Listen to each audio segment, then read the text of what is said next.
nosotros hemos hablado muchas veces aquí de Duque y ustedes siempre tuvieron o han tenido una buena relación. Y usted nunca fue realmente un crítico del gobierno de Duque, usted siempre se mantuvo en su Medellín. Él, como presidente, siempre ha respetado también su alcaldía. Alcalde, vuelvo y le pregunto, ¿usted cree que Duque sería capaz de orquestar un golpe militar en Colombia? El golpe no lo tiene que orquestar ni siquiera Duque, se lo pueden orquestar a Duque. Es que Pero eso es otra cosa, es que usted me dijo que Duque lo podría orquestar. el año pasado, al presidente Duque le iban a hacer un golpe de Estado. Eso lo saben muchos en el país. ¿Los En militares? medio, en ¿Los medio de las militares o la marchas, primera línea? ¿Quiénes querían darle un golpe de Estado? en medio de la marcha, hubo rumores intensos de un golpe militar que se estaba gestando en los cuarteles militares. Y es que cada cosa es más Presidente, grave, Daniel. ¿Qué hago yo? No, pues Ayúdeme con imagínese. esto. Le confieso que yo como periodista, que estuve encima 24 horas, que estuvimos ahí monitoreando, investigando, averiguando, investiguen nunca, ese tema. nunca oí esa Vale la versión. pena. Cuéntenos Inve- usted de qué se trataba, porque in- lo que sabíamos, perdóneme, yo le digo la versión que sabíamos nosotros, que sí hubo una intención de hacer una gran asonada en Cali contra el presidente de la República, por eso él apareció allá una madrugada prácticamente en medio de unos hechos muy convulsionados, y lo que querían los grupos armados era generarle una gran asonada y pues quitarlo del poder. Esa era la verdad, lo que se estaba moviendo en información en ese momento. Pero cuénteme usted la versión de un supuesto golpe No, militar durante el paro. nosotros tenemos otra información que indica que el presidente Duque tenía miedo de ir a Cali porque podía no poderse devolver a Palacio. Mientras estaba pasando lo de Cali, lo de Bogotá en llamas, en Medellín también estaban pasando cosas. Nosotros pudimos, y lo mantendremos en reserva todavía por un tiempo, evidenciar un plan que buscaba mostrar como si Medellín estuviese también completamente fuera de control.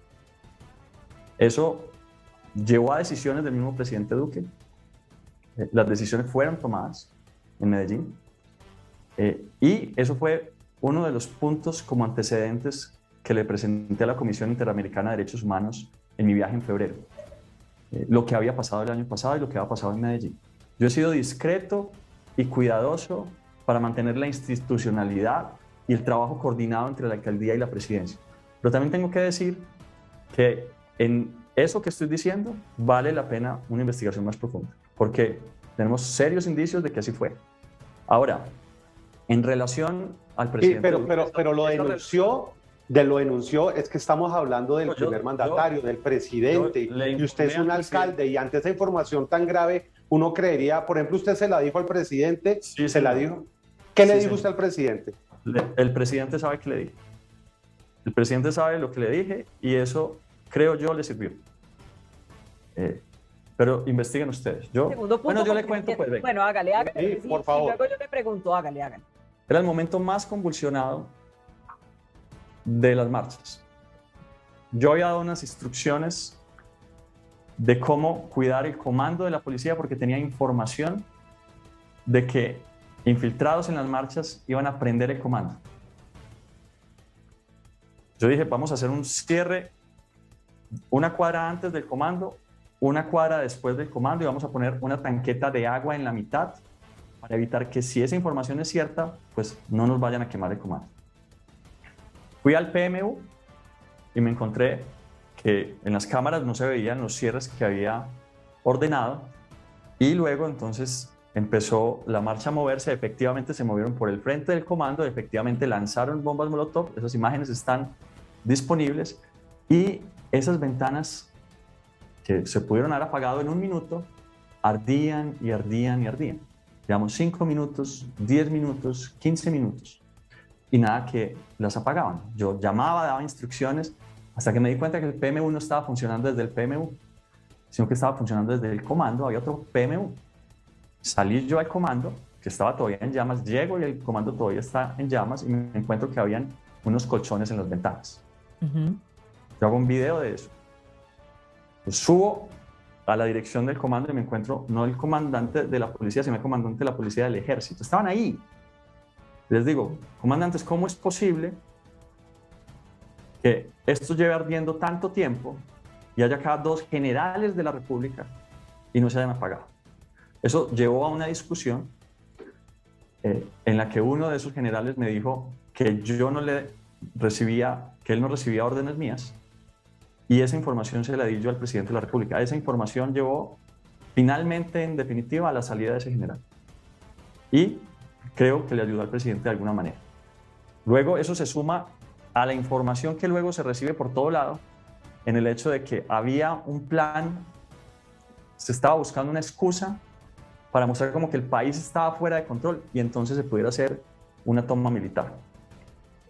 Lo que ha pasado en los últimos días, eso lo puse además en conocimiento de la Comisión Interamericana de Derechos Humanos en febrero.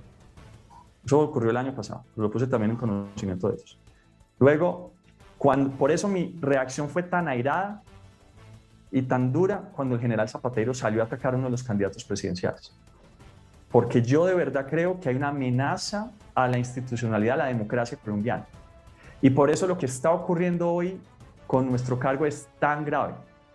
Porque hay antecedentes muy graves que nos llevan a dudar de si se van a respetar los resultados. Yo en este mismo programa, Vicky, dije, sería muy bueno que el general Zapatero anunciara que va a respetar los resultados de las elecciones. Eso sería muy importante. Eso es muy importante. No ha pasado. En lugar de pasar eso, me destituyeron del cargo. Sin debido proceso. Sin derecho a la defensa. Sin atribuciones. Ellos no tienen atribuciones para hacerlo y aún así lo hicieron. Entonces, a eso le sumamos que la semana pasada yo denuncié en la Fiscalía General de la República, denuncié ante un fiscal precisamente que está encargado de defender esos casos, defender un plan, información que recibí veraz, que hay un plan para asesinar a un candidato presidencial. Entonces, Vicky, yo creo que sí hay una amenaza. Creo que lo que ha ocurrido es el inicio de un golpe a la democracia. Creo que hay gente muy preocupada, muy estresada, que está empezando a actuar de forma torpe y que puede llevar este país por la bancarrota.